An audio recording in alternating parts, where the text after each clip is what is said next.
Today, we're talking about what we can look forward to or dread when it comes to gearing in the World of Warcraft Shadowlands and beyond. A while back, at the start of patch 8.3, gaming news site Millennium interviewed game director and man whose face increases my click-through ratio, Ian Hazzikostas. The interview mostly covered patch 8.3, but there's a small bit that some fans and critics might have overlooked. He says in the interview, we're going to learn a lot from how this corruption plays out, in terms of a world without Warforging and Titanforging, and I can say that those systems won't be returning as players are accustomed to them in Shadowlands. We're definitely excited to explore more variety in gear sources, to make sure that players who PvP have ways of obtaining gear that's going to be good for PvP, that players who do Mythic Plus have ways of obtaining gear that's good for that playstyle, while ultimately keeping something unique and special about each of those paths. So those are things we're discussing very actively as a team, with a lot more information to share on itemization and rewards in Shadowlands, but I can say it won't be Warforging and Titanforging, and it won't be Corruption. So let's be clear, in Shadowlands there will be no Warforging, no Titanforging, and no Corruption. Yes! This ought to feel a bit relieving, but let's overanalyze the quote. He says those systems won't be returning as players are accustomed to them. The philosophy behind these three systems is to give a bit of randomness, some chaos that spices up what would otherwise be repeated runs of the same stuff, day after day, week after week. It's to help curb the boredom. It's to please the investors, or to put it simply, to motivate people to keep playing. That's central to the premise of this video essay, so pay attention. And as much as the conspiracy nuts want you to think that increasing your time played metric is a soulless accounting practice that no benevolent game dev would ever dream of, welcome to the MMO genre. As much as some people have hated the rollercoaster of RNG, don't tell me you never linked in chat or social media that awesome thing that dropped for you, so you could rub it in the faces of the less fortunate, the rabble. Getting people to keep playing is one thing, but for a noticeable chunk of players, there's a line that's been crossed that hits them psychologically. It's the feeling, not necessarily the reality, but the feeling that you will never win, because the end goal, that complete set of gear, is almost impossible to reach before the next season, and so the season ends and bad feelings are to be shared among many players. Think more recently on Corruption, which is mathematically a more forgiving system because it's independent from gear. Oh boy, I can almost taste the comment, it tastes like poop. But don't get me wrong, not everyone's sitting pretty on their high-level infinite stars or their Twilight Devastation proc. The helplessness of hoping for Corruption is less comparable to Titanforging, and it's more like the days of Legion legendaries. Meanwhile, on the other end of the anger spectrum are Azerite essences, the total opposite of Warforging, Titanforging, and Corruption, because you know exactly what you need to do to obtain and upgrade them. The path is clear, the randomness is no more, so hey, Blizzard fixed everything. Yet, a lot of people in the vocal community hate it. At least they hate it right now. Like, I bet you $1.50 even, that we're gonna look back on this in a few years and be like, it wasn't so bad. Essences follow Blizzard's philosophy of motivating us to play more, only this time, instead of waiting to get lucky, in so few words, you're gonna grind for a long ass time, per character. It's debatable that you need a full assortment of rank 3 essences, but that's beside the point. For those who are already resolved that they do need them, the time investment is a non-negotiable. Sometimes the work involves activities you don't even like, whether it's PvP, islands, old raid content, or Mythic Plus. What we have in Battle for Azeroth is a mix of the worst of every world. The helplessness of endless RNG, and the work that you know that you'll be doing, piling higher and higher with every ult. Those are two very distinct extremes, but there's gotta be an in-between here that still fulfills Blizzard's desire to keep us motivated to log in. So let's talk about that. Yeah, that's right, I'm rolling the intro like right now. hey, it's Soul, and yada yada yada, and then here comes the Patreon ticker.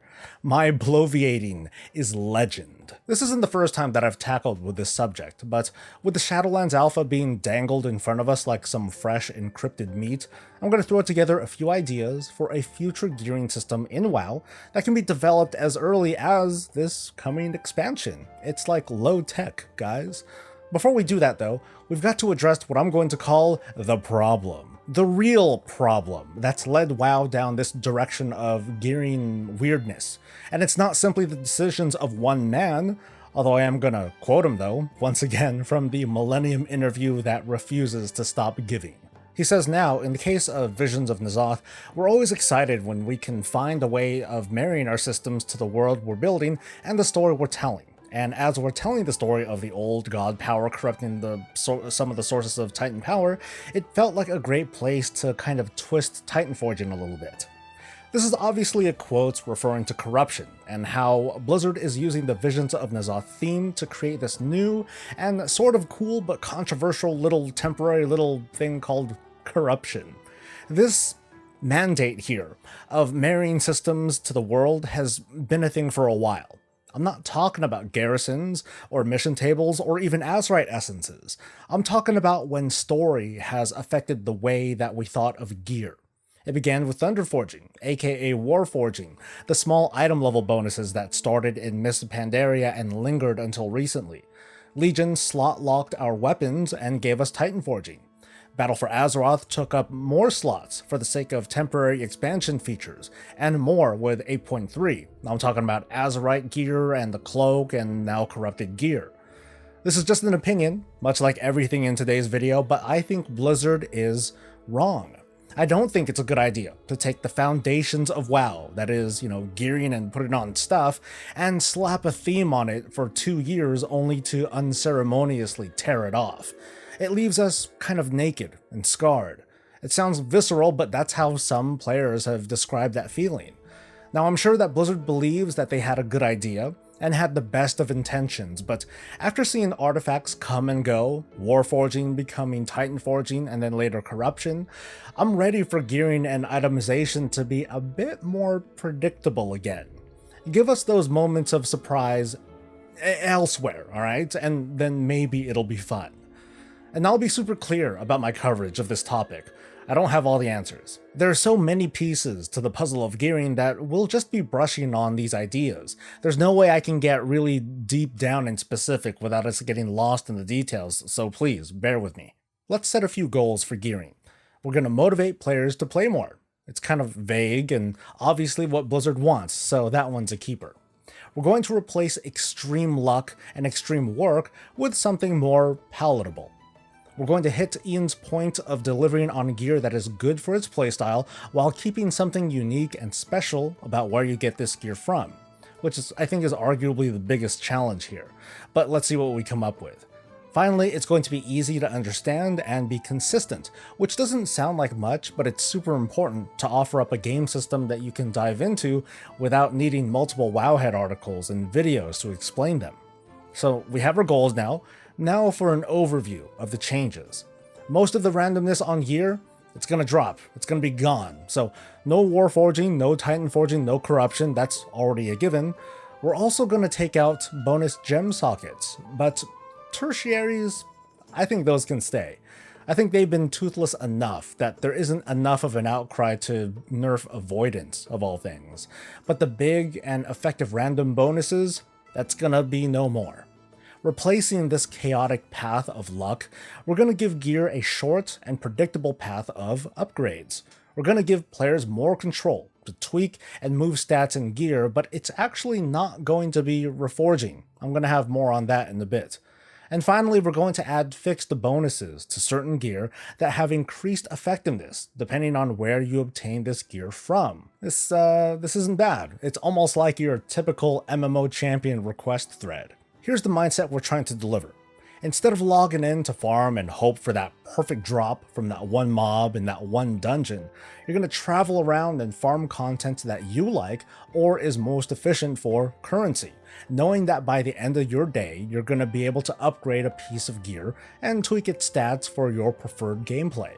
It's similar to how Blizzard sold artifact power, that you'd end the day with a little bit of progression, except this time it's your equipped gear. And this time, the farm is limited to how many pieces of gear you want to upgrade.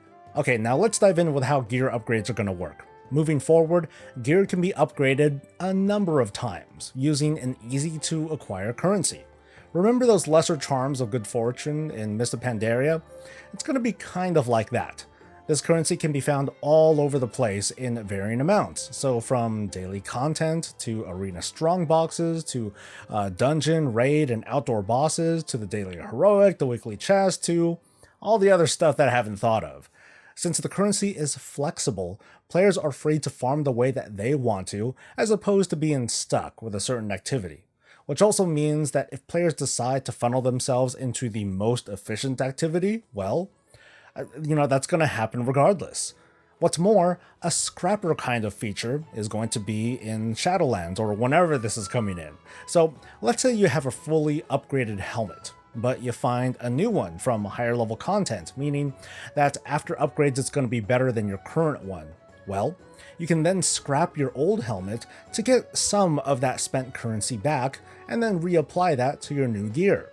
This new kind of scrapping is only going to work on upgraded gear that's already bound to you, so enchanters, you can calm down, please. Then, when a new tier or season begins, a new currency will drop and apply to this new gear only, while the old stuff is slowly phased out. Crafted gear can evolve in the exact same way. So what do these upgrades actually get you? It can be a number of things. A flat item level increase is very easy to understand, but there might be concerns about item level bloat. I've shared my concerns about this too. So how about a combination of that item level and maybe adding a gem socket when you upgrade your gear? They're additive without adding the bloat that item level does, and it gives players some control over stat optimization. I get that there are a few concerns, like breaking off from the group to reconfigure your gear. That was kind of a thing, but for now let's focus on what this change does.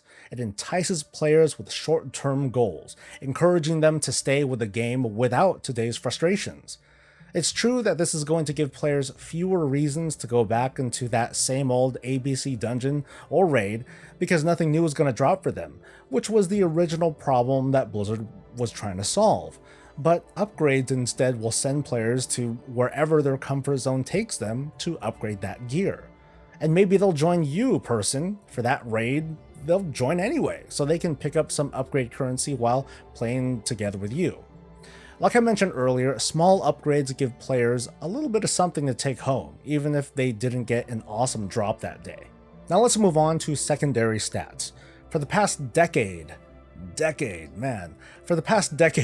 many players have voiced their desire to bring back Reforging, the system that let you shift some secondary stats on gear from one thing to another, typically with the push of a button. I've been opposed to Reforging for a number of very unimportant reasons, so I'm going to skip that nonsense and we're going to get right to the compromise.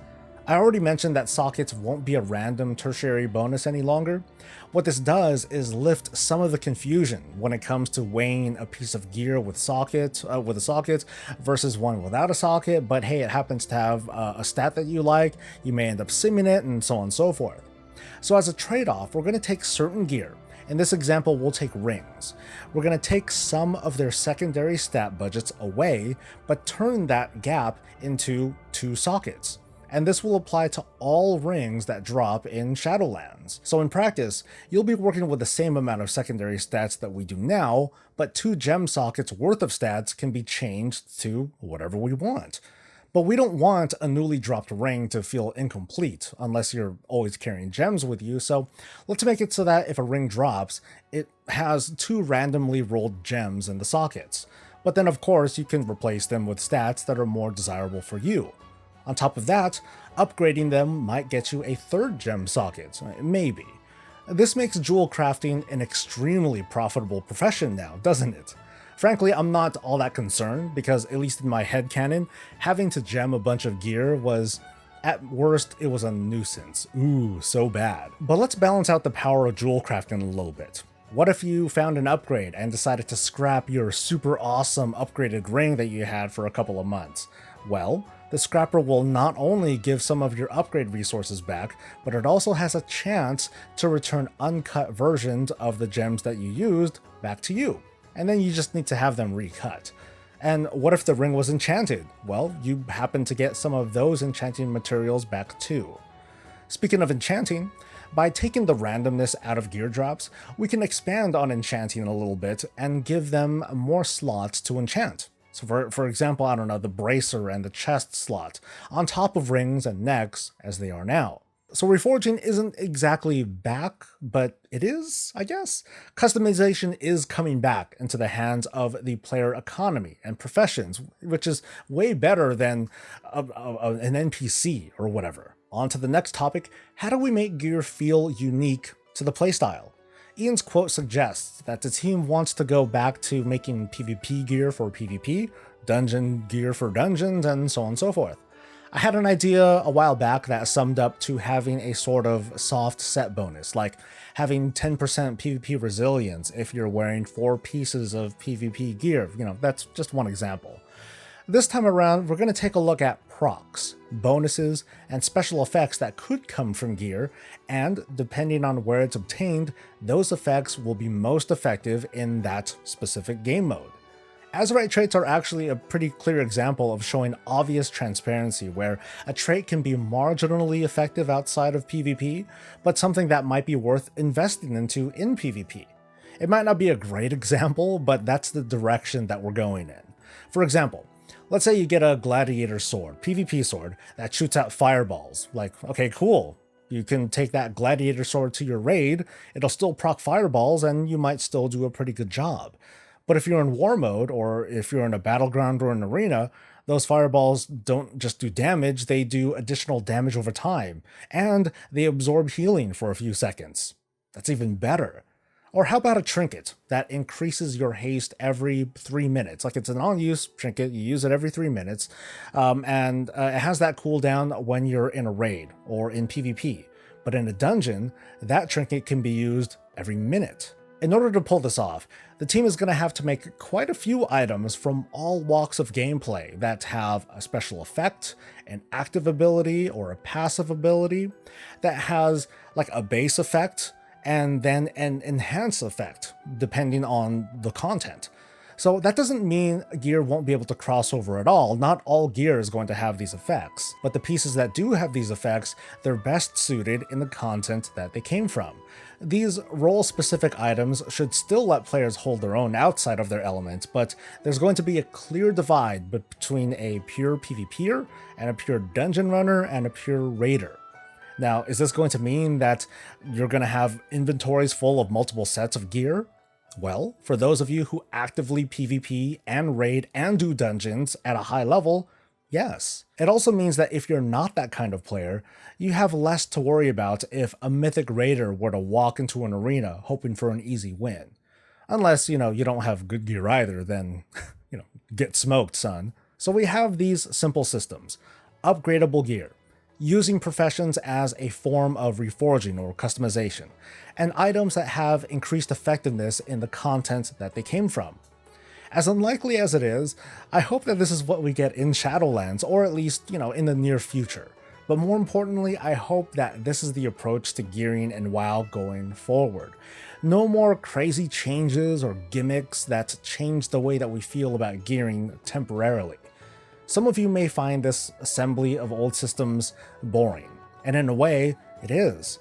But I haven't talked about expansion features, and I don't need to. I don't want expansion features to entirely go away. We can save the surprises and the gimmicky elements for those systems, as long as the approach to gearing doesn't change. So let's wrap this up and invite you, the viewer, to chime in. How do you feel about these changes? Why do you disagree with all of it? And what do you think would be better?